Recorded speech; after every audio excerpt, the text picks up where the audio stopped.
दोस्तों एक भाई ने पूछा है कि घड़ियों को रिस्टोर कराना ज़्यादा सस्ता है या किसी सेलर से वैसी ही रिस्टोर की हुई घड़ी लेना ज़्यादा सस्ता है। भाइयों ये पूरी तरह से घड़ी के मॉडल पर डिपेंड होता है, वो कितनी दुर्लभ है उसके ऊपर डिपेंड होता है। बहुत बार ऐसा होता है कि सेलर से घड़ी लेना ज़्यादा प्रैक्टिकल होता है क्योंकि वो सस्ते में मिलती है। लेकिन कई बार ऐसा हो जाता है कि घड़ियों को रिस्टोर कराना ज़्यादा सस्ता पड़ता है, तो ये आपको खुद ही चेक करना पड़ेगा। दोनों तरीके के आप खर्चे पहले देख लीजिए कि रेडी वैसी ही घड़ी कितने में मिल रही है, या फिर आप रिस्टोर कराना चाहते हैं। किसी इमोशनल वैल्यू के कारण भी कई बार लोग जो है घड़ियों को रिस्टोर कराते हैं अपने दादाजी की, अपने पिताजी की।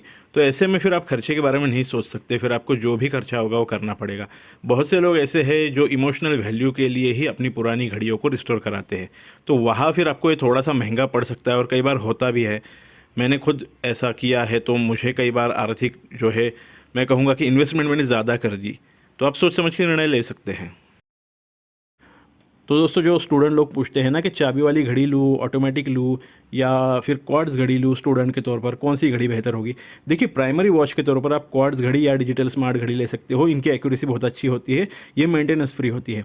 जहाँ तक सवाल है सेकेंडरी वॉच के तौर पर, तो आप चाबी वाली ले सकते हो या फिर ऑटोमेटिक ले सकते हो। चाबी वाली घड़ियों की कीमत कम होती है ऑटोमेटिक घड़ियों की तुलना में, और उनके सर्विस चार्जेस भी थोड़े से कम होते हैं।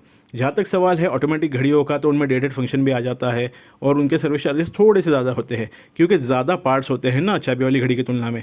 तो ज़्यादा पार्ट्स खोलने पड़ते हैं, क्लीन करने पड़ते हैं, फिर से असेंबल करने पड़ते हैं, इसलिए सर्विस चार्जेस थोड़े से ज़्यादा होते हैं।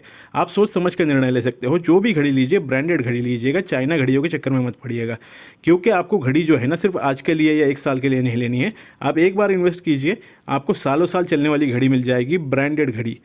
आप चाइना घड़ी के चक्कर में बिल्कुल मत पड़िए, खासकर स्टूडेंट लोगों को कह रहा हूँ, क्योंकि बहुत से लोग पूछते हैं सवाल चाइना घड़ी के बारे में। Thank you. तो दोस्तों किसी ने पूछा था कि सर ये होमाज घड़ियाँ क्या होती हैं। देखिए यहाँ आप रोलेक्स देख सकते हो। रोलेक्स एक फेमस घड़ी आप सभी को पता है, इनकी नकल भी बहुत होती है। यहाँ आप देख सकते हो इसकी नकल जो है इनविक्टा ने की है।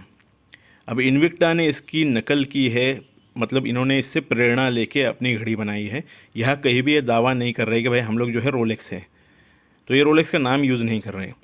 तो इस तरीके की जो घड़ियाँ होती हैं ना, जो बड़े ब्रांड के किसी मॉडल की नकल करती है लेकिन खुद के नाम से ही घड़ियाँ बेचती हैं, वो होती है होमाज घड़ियाँ। ये घड़ियाँ जो है लीगल होती है, ये कोई गैरकानूनी नहीं है।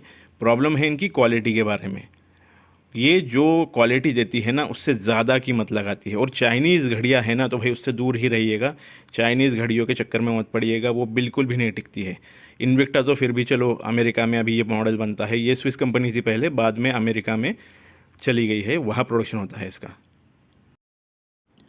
तो दोस्तों बहुत से लोग पूछते हैं सर ओरिएंट की जो विंटेज घड़ी है वो लेना कितना सही है, क्योंकि इसके सर्विस सेंटर हमारे आसपास नहीं है।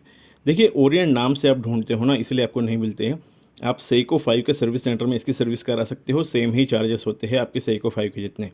3.5 साल में एक बार सर्विस करानी है, और घड़ी को जो है आपको यूज़ में रखना पड़ता है। ये घड़ियाँ जो है अगर आप थोड़े लंबे समय तक बंद रखोगे, मान लीजिए 3 महीने 4 महीने अपने घड़ी को बंद रखा, तो इसके डेड फंक्शन जाम होने लगता है। ये मेरा अनुभव रहा है। तो मैं रिक्वेस्ट करूँगा कि अगर आप ओरिएंट की घड़ी विंटेज ले रहे हो तो आप इन्हें रनिंग में ही रखो।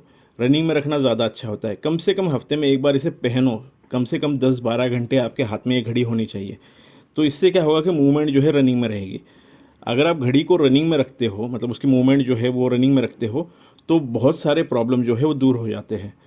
खासकर वॉच कलेक्टर लोगों के लिए कह रहा हूँ, क्योंकि उनके पास बहुत सारी घड़ियाँ होती है और सब घड़ियाँ पहनना पॉसिबल नहीं होता है। तो यही कहूँगा कि घड़ी को रनिंग में रखा करो, ज़्यादा फ़ायदा होगा आपका। दोस्तों जैसे पिछले शॉर्ट्स में मैंने आपको समझाया, जो घड़ियाँ आप यूज़ नहीं करने वाले हो उनको रेगुलर सर्विस कराने की ज़रूरत नहीं है, लेकिन हाँ उन्हें रनिंग में रखना बहुत ज़रूरी होता है। मतलब आपको हफ्ते में एक बार कम से कम उन्हें चाबी देना बहुत ज़रूरी होता है। बहुत सारे वॉच कलेक्टर क्या करते हैं, रोज़ सुबह जब भी उन्हें समय मिलता है वो अपनी कुछ 10-12 घड़ियों को चाबी दे के रखते हैं। ऐसे दूसरे दिन दूसरी 10-12 घड़ियों को देते हैं, तीसरे दिन तीसरी, इस तरीके से वो जो है अपनी घड़ियों को जो है वर्किंग में रखते हैं। इससे होता क्या है कि घड़ी की मूवमेंट फ्री रह जाती है, आगे जाके आपको कोई ज़्यादा प्रॉब्लम नहीं आता है, रस्ट वगैरह का भी कोई रिस्क नहीं रहता है। जब तक पार्ट्स इनके जो है अच्छी तरीके से घूमते फिरते रहेंगे, अच्छी तरीके से इनके पार्ट्स जो है वर्किंग में रहेंगे, इनको रस्ट का ज़्यादा प्रॉब्लम नहीं आता है। खासकर जो है विंटेज घड़ियों की बात कर रहा हूँ मैं। अगर आपके पास 50 साल से पुरानी घड़ी है ना, तो उसको हफ्ते में एक बार चाबी देना एक कंपलसरी है, आप उसमें टाल नहीं सकते। आप गलती मत कीजिए, क्योंकि बरसात के दिन है, अभी तो और ज़्यादा रिस्क है। इसलिए खासकर 50 साल से पुरानी घड़ी है तो भाई हफ्ते में कम से कम एक बार चाबी देना ही देना है। उसके बाद आप उसको बॉक्स में पैक करके रख सकते हो, बस यही कीजिए। तो दोस्तों हमारी जो 0231 मूवमेंट है ना HMT की, इसमें कभी कभी क्या हो जाता है, या तो घड़ी गिरने की वजह से या फिर आपने चाबी निकाली हो और लगाते वक्त ठीक से नहीं लगाई गई, तो स्लाइडिंग पिनियन जो होता है ना, वो योक के पट्टी के नीचे से फिसल जाता है। ऐसे में चाबी को आप फिट कीजिए और फिर चाबी को पीछे खींचिए, तो वो अपनी जगह पे फिसल के लग सकता है। खासकर ये जो है पुरानी घड़ियों में आराम से फिट हो जाता है। जो नई घड़ियाँ होती है जिनकी एजेस वगैरह शार्प होती है योक के पट्टी के, उसमें कई बार पीछे खींच के भी वो नहीं होता है। ऐसे में आप जब घड़ी को चाबी देने की कोशिश करोगे तो मेन स्प्रिंग वाइंड नहीं होगी, बल्कि कांटे घूमेंगे जैसे कि टाइम सेट कर रहे हो। ऐसे में आप वॉच मेकर पास जाइए, वो खोल के डायल निकालेगा, डायल निकाल के उसे फिर से योक के पट्टी के नीचे फिट कर देगा। आपको टेंशन लेने की ज़रूरत नहीं है, बहुत ज़्यादा इसके खर्चा नहीं होता है। आम जो वॉच मेकर होते हैं वो 100 रुपये लेते हैं इसके, बड़े सर्विस सेंटर जो है 250 से 300 रुपये लेते हैं। तो आपको टेंशन लेने की ज़रूरत नहीं है। Thank you. तो दोस्तों, हमारी जो HMT की 0-2-31 मूवमेंट है, उसमें ये जो स्लाइडिंग पिनियन फिसलता है अपनी जगह से, ये मैंने आपको बताया कि घड़ी गिरने पे होता है या फिर आपने चाबी निकाली और ठीक से नहीं लगाई तो ही होता है। देखिए, दूसरे घड़ियों में ये प्रॉब्लम नहीं आता है। दूसरी जो मूवमेंट होती है ना, उनमें अक्सर गार्ड होता है योक की पट्टी के ऊपर, ताकि वो अपनी जगह से कभी भी हिले नहीं। यहाँ आपको मैं दिखाने की कोशिश करता हूँ। एक स्केलेटन घड़ी है मेरे पास। यहाँ आप देख सकते हो, ये मेटल की जो पट्टी आपको ऊपर से दिख रही है ना, ये एक तरीके का गार्ड है जो आपके इस स्लाइडिंग पिनियन को बाहर नहीं निकलने देता है। जबकि HMT के 0-2-31 मूवमेंट के साथ ये नहीं होता है, क्योंकि 1950 के दशक की डिज़ाइन है। सिटीजन 231 जो मूवमेंट है ना, 0-2-31, ये वही है। इसमें HMT ने कुछ भी मॉडिफिकेशन नहीं किया है, जबकि जो बाकी घड़ियाँ हैं उनमें उन्होंने चेंजेस किए, उन्होंने ज़्यादा सुधारा है। तो पुरानी घड़ियों में आपको ये ज़्यादा देखने में मिलता है, और ये जो है कोई प्रॉब्लम नहीं है, ये डिज़ाइन का ही हिस्सा है। Thank you. तो दोस्तों, जैसे 0-2-31 का मैंने आपको बताया कि स्लाइडिंग पिनियन फिसल जाता है।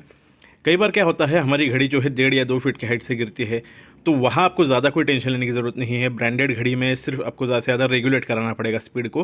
वो आप खुद भी कर सकते हो, मैंने वीडियो बनाया है, वो आप देख लीजिएगा।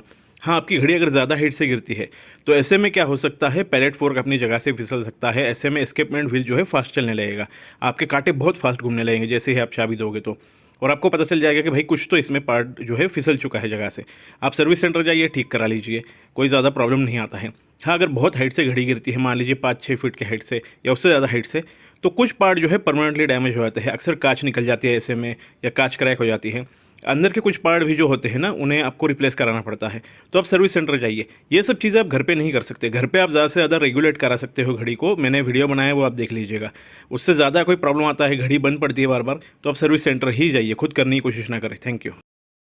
तो दोस्तों, आप लोगों से एक रिक्वेस्ट है कि मेरा नंबर अगर आप किसी के साथ शेयर करते हो तो प्लीज़ उसे क्लियर कर दो कि इस सेलर का नंबर नहीं है। वो बेचारा जो है घड़ी खरीदने की उम्मीद से कांटेक्ट करेगा और उसे निराशाही होगी। देखिए, मैं घड़ियाँ नहीं बेचता हूँ, मैं एक वॉच कलेक्टर हूँ, जानकारी देता हूँ। साथ ही रिक्वेस्ट करूँगा कि पहले आप लोग प्लेलिस्ट ज़रूर चेक किया करो, क्योंकि प्लेलिस्ट में मैंने बहुत सारे कॉमन सवालों के जवाब दिए हैं। अगर कॉमन सवाल आप मुझे बार बार पूछोगे ना, तो फिर मैं आपको एक ही जवाब दूंगा कि मैंने पहले ही वीडियो बना के इसका जवाब दिया है, आप वीडियो देख लीजिए। तो इससे अच्छा है कि एक बार प्लेलिस्ट आप चेक करो, जो भी सवाल उसमें मैंने आप लोगों के कॉमन लिए हैं, उसके जवाब मैंने दिए हैं वीडियो में। अगर आपको वो सही लगते हैं, ठीक है। अगर आपका कोई अलग सवाल है तो फिर आप कमेंट में मुझे जो है वो सवाल पूछ सकते हो, या फिर आप व्हाट्सएप पे पूछ सकते हो। लेकिन कम से कम एक बार प्लेलिस्ट ज़रूर चेक किया करो, क्योंकि बार बार वही सवाल रिपीट होते हैं और बार बार मुझे यही कहना पड़ता है कि वीडियो देख लीजिए। तो यही रिक्वेस्ट है आप लोगों से कि नंबर अगर शेयर करने वाले हो तो कम से कम यार उससे क्लियर कर दो कि घड़ी नहीं मिलेगी। Thank you.